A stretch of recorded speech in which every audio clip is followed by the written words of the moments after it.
दिनै देग्लायनि एबा 2022 मायथाइनि हायार सेकेन्डारिनि जोबथा आनजादनि रिजाल्टखौ होयो। जौसिन फरायसालिनि आनजादनि फिथाइखौ फोसावनाय लोगो लोगोनो हादरसानि गोबां फरायसालिफोराव आनजादनि फिथाइखौ लानानै रंजाखाङो।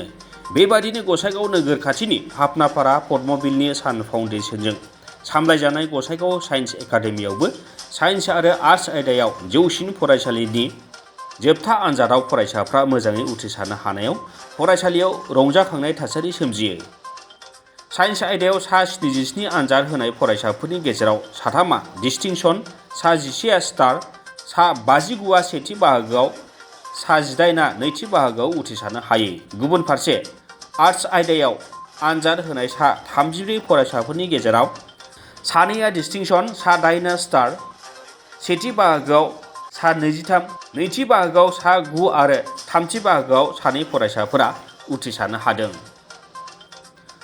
सान फाउन्डेसननि गोब्राब नाजानाय आरो फोरोंगिरिफोरनि बाउसोमनायजों लोगोसे फरायसाफोरनि नाजानायनि थाखायनो आनजादाव बेबादि रिजाल्ट खालामनो हादों होननानै फोरमायो गसाइगाव साइन्स एकाडेमिनि सामलायगिरि साद्दाम हुसेना। সঁচাকৈ আজি মই বহুত আনন্দিত অনুভৱ কৰি আছোঁ আৰু মই শব্দ বিচাৰি পোৱা নাই নিজৰ অনুভৱখিনি ব্যক্ত কৰিবৰ কাৰণে।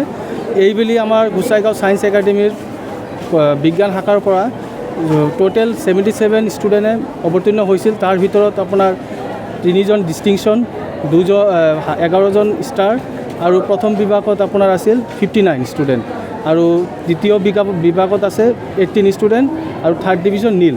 হায়েষ্ট পাৰ্চেণ্টেজ হ'ল আমাৰ 88.4 আৰু এবভ 80% আপোনাৰ ষ্টুডেণ্ট আছে 9জন আৰু টোটেল লেটাৰ্ছ হৈছে আপোনাৰ 110টা ছাবজেক্টত আমাৰ লেটাৰ পাইছে আৰু 100% পাছ কৰিছে চবে।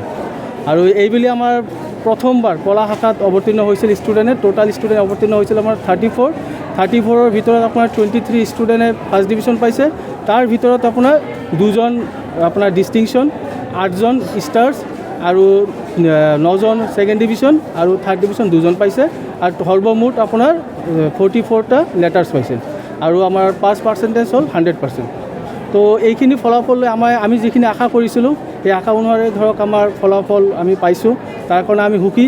আৰু এটা বস্তু মানে উপলব্ধি কৰোঁ যে আমাৰ গোসাইগাঁও ছায়েন্স একাডেমি যেতিয়া স্থাপিত হৈছিল 2018 চনত, তেতিয়া আমি মেনেজমেণ্টে ভাবিছিলোঁ যে আমাৰ গোসাইগাঁও যিহেতু আমাৰ পিছপৰা অঞ্চল আৰু ল'ৰা ছোৱালী বেছিভাগে দুখীয়া ঘৰৰ আৰু সিহঁতে মানে দূৰ দূৰণি যাই কিনে আপোনাৰ ছায়েন্স পঢ়িব নোৱাৰে।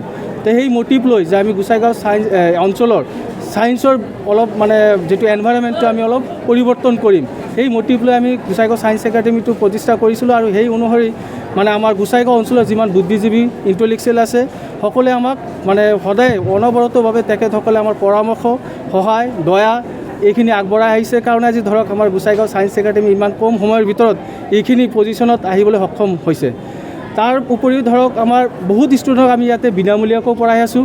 যেনেকুৱা নহয় যে আমাৰ ইয়াতে মানে মুঠৰ ওপৰত যদি কোনোবা ষ্টুডেণ্টে পঢ়িব বিচাৰে তাৰ পইচাটো কেতিয়াও হেঙাৰ হ'ব নোৱাৰে। আমাৰ মেইন মটিভটো ছান ফাউণ্ডেশ্যনৰ মেইন মটিভটো হ'ল পইচাৰ অবিহনে যাতে কোনো এটা ষ্টুডেণ্ট গোসাইগাঁও ছায়েন্স একাডেমিত সোমোৱাৰ পিছত যাতে ঘূৰি যাব নোৱাৰে, এইটো হ'ল আমাৰ মেইন মটিভ। আৰু এই মেইন মটিভ লৈ আমি কাম কৰি আছোঁ আৰু অনাগত দিনতো আমি ইয়াৰ ওপৰত কাম কৰিম। আৰু যি সপোন আমি মেনেজমেণ্টে দেখিছোঁ আৰু হয়তো এইটো সপোন বাস্তৱায়িত কৰিবৰ কাৰণে বহুত কষ্ট কৰিব লাগিব আৰু কষ্টৰ কাৰণে আমি সদায় সাজু আছোঁ। দিনে ৰাতি যিমান যি কৰিব লাগে আমি কৰি আছোঁ। তাৰ বিনিময়ত হয়তো আজিৰ দিনটো যিটো সুখৰ দিন আমি উপভোগ কৰিবলৈ পাইছোঁ। गसाइगावनिफ्राय सनाराम मुसाहारिनि रिपर्ट, समनि रादाब।